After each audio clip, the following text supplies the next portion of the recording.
The X-Ramp is a full width, single piece ramp assembly that is great and is designed in tandem with the max width package.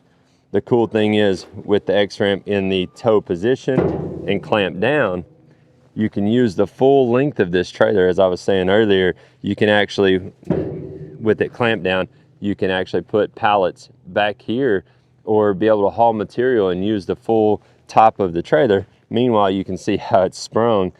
It's so easy to raise up. It's well balanced.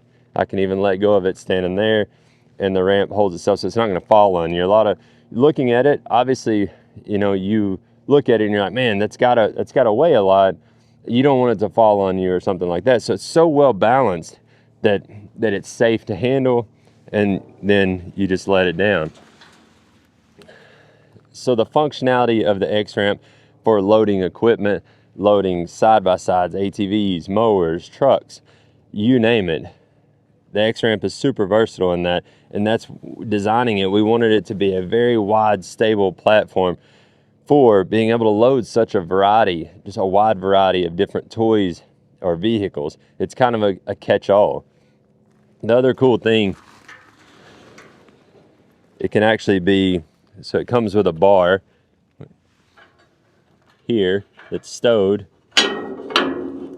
where you can actually pin the X-Ramp in the up position. If you have, say, you load a truck or a small tractor that has a mower and needs to hang in this area, you can actually pin the X-Ramp for travel in the up position. So it's super versatile, super unique, very easy to handle. The X-Ramp is really cool for that max width package when you need just ultimate versatility. Jump on DiamondC.com. There you can build an LPX out like this one. You can make it longer. This one is, like I say, a 20. You can go up to 30 foot long in a gooseneck, higher GVWR, all the things. You can build an LPX to fit the lifestyle you live and the work you need to do. We'll see you on the road.